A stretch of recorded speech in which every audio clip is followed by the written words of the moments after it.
Satyabama Institute of Science and Technology, Chennai and Sriperumbudur. Chennai T Nagar பரப்புரையில் எடப்பாடி பழனிசாமி பேசியதற்கு முதல்வர் பதிலளித்துள்ளார். காட்சிகளை பார்க்கலாம். இன்னைக்கு மாலை சென்னையில் என்னை பற்றி என்ன சொல்லியிருக்கா தெரியுமா? திமுக ஆட்சியில் கொரோனா வந்துச்சா, வந்திருந்தா கொரோனாவில் இவரே போயிருப்பார். என்ன திமுக ஆட்சியில் வந்து தான் போயிருப்பேனா? இன்னைக்கு பழனிசாமி பேசியிருக்கிறார். பழனிசாமி அவர்களை, என் மரணத்தை பற்றி பேசுறீங்களே, மரணத்தை பார்த்து கலங்கக்கூடியவனும் பயப்படுகிறவனும் நான் அல்ல.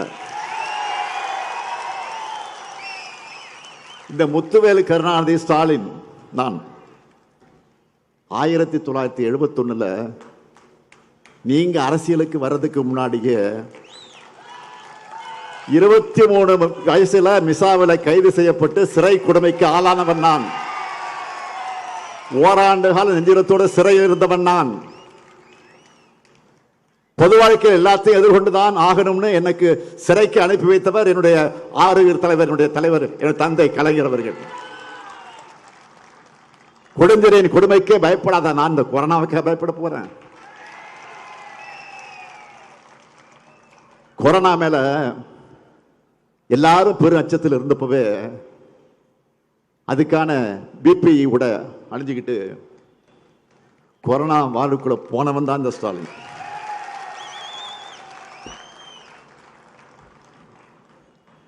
இதுவரை யாருக்கும் சொல்லாத இப்ப சொல்றேன். இப்படி நான் கொரோனா வார்டுக்குள்ள போக போறேன்னு யாருக்கிட்டே முன்னாடி சொல்லலை. கலெக்டர் இருக்காரு, அமைச்சர்கள் இருக்காங்க, எம்எல்ஏக்கள் இருக்காங்க, பிஏ இருக்காரு, எல்லாம் இருக்காங்க. நான் யார்கிட்டையும் சொல்லலை.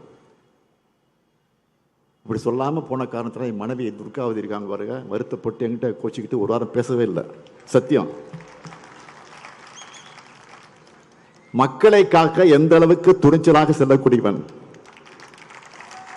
அதுக்கெல்லாம் பயந்து நான் அரசியல் தலைவராக இல்லை.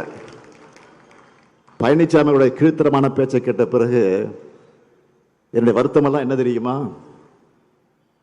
தந்தை பெரியார், பேரறிஞர் அண்ணா, பெருந்தலைவர் காமராஜர், மக்கள் தலைவர் எம்ஜிஆர், இனமான பேராசிரியர்னு எத்தனையோ பண்பாடு மிக்க பெருந்தலைவர்களோடு நேரில் பழகக்கூடிய நீண்ட அரசியல் அனுபவம் கொண்ட நான் இன்னைக்கு இவருக்கெல்லாம் பதில் சொல்ல வேண்டிய நிலை இருக்கேன்னு நினைச்சு உண்மையிலே வருத்தப்படுறேன்.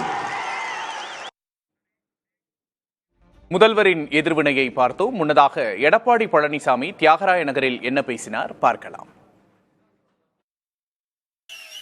புயல் வெள்ளம் டெல்டா மாவட்டத்தில், பிறகு கொரோனா, ஒரு வருஷம் யாராவது வெளியே போக முடிஞ்சுதா? வீட்டிலே அடைபட்டி கிடந்தோம். அப்ப கூட மக்கள் ஒத்துழைப்பு கொடுத்தாங்க. அதிமுக அரசாங்கத்துக்கு விலை மதிக்க முடியாத உயிரை காப்பாற்றிய அரசாங்கம் அதிமுக அரசாங்கம். இப்படி மக்களை காத்த காரணத்தினால்தான் இன்றைக்கு மக்கள் எங்க மீது நம்பிக்கை வச்சிருக்கிறாங்க. இன்றைக்கு வல்லரசு நாட்டில் கூட இந்த கொரோனா வைரஸ் பரவல் இருந்து மக்களை பாதுகாக்க முடியல. ஆனா அந்த கொரோனா வைரஸ் தொற்று ஏற்பட்டு விட்டா அவர் உயிரிழக்க நேரிடும். அப்படிப்பட்ட சோதனையான நேரத்தில் கூட திறமையாக அரசு செயல்பட்டு விலை மதிக்க முடியாத உயிர்களை காப்பாற்றிய அரசாங்கம் அதிமுக. திமுக ஆட்சியில் வறட்சி வந்ததா, வெள்ளம் வந்ததா, புயல் வந்ததா, கொரோனா வந்ததா? ஒன்னும் வரல. அப்படி வந்திருந்தா அந்த முதலமைச்சரே காணாது போயிருப்பார். இவர் அந்த கொரோனாவிலேயே போயிருப்பார். Satyabama Institute of Science and Technology, Chennai and Sriperumbudur.